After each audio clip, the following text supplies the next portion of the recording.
প্লুটোর স্মরণ সভার দিনই সবার মাঝে আবারও ফিরে এলো প্লুটো। হ্যাঁ বন্ধুরা, এমনটাই দেখা যাবে। তাই সম্পূর্ণ জানতে ভিডিওটিতে লাইক দিয়ে চ্যানেলটি সাবস্ক্রাইব করে দেখতে থাকুন। নতুন পর্বে দেখা যাবে কলেজের পক্ষ থেকে প্লুটোর স্মরণ সভার আয়োজন করা হয়। তখনই মৌ প্লুটোর ছবিতে মালা দেয়।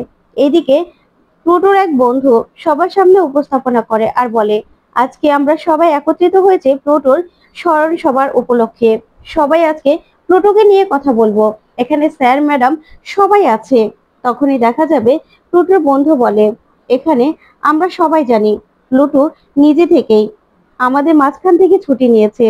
তাই আমি চাইবো স্যার আমাদের মাঝখানে এসে কিছু কথা বলো। তখনই সে প্রিন্সিপাল স্যার এসে বলে, প্লুটো পড়াশোনায় খুবই ভালো ছিল, খুবই মেধাবী ছিল, কিন্তু ওর যখন রেজাল্ট বের হয় তখন ওর মুখটা একদম ফ্যাকাশে দেখেছিলাম। সেদিন আমি ভেবেছিলাম ও হয়তোবা এর থেকেও ভালো রেজাল্ট আশা করেছিল, কিন্তু ওর মনের মধ্যে যে এসব ছিল সেটা তো আমি জানতাম না। আসলে একটা সময়ের পরে বাবা মাদের তাদের সন্তানের উপর জোর করা উচিত হয় না।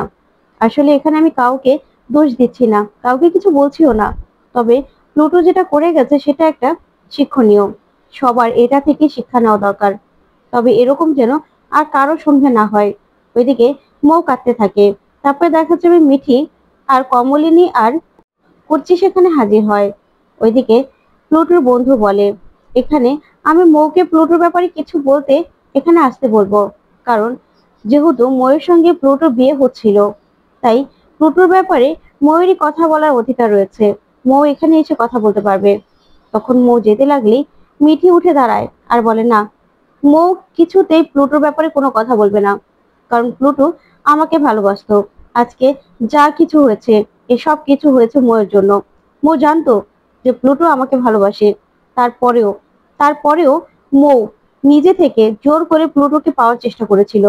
তার জন্য আজকে প্লুটো অভিমান করে সবার মাঝখান থেকে হারিয়ে গেছে। তাই আমি চাই না যে মৌ প্লুটোর ব্যাপারে কিছু কথা বলো। তখন মৌ বলে, মিঠি তুই কিন্তু বড্ড বাড়াবাড়ি করছিস। তখন মিঠি বলে, না, আমি কোনো বাড়াবাড়ি করছি না। প্লুটো আমাদের সবার মনের মধ্যে আছে। তাই তুই তুই কোনো রকম কোনো কিছু করতে পারবি না।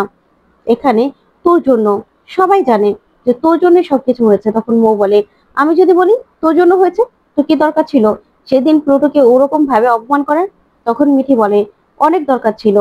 আসলে আমি বুঝতে পারিনি যে প্লুটো তোকে নয়, শুধুমাত্র আমাকে ভালোবাসে। যদি আমি সেটা বুঝতে পারতাম না, আর তাহলে এই দিনটা দেখতে হতো না।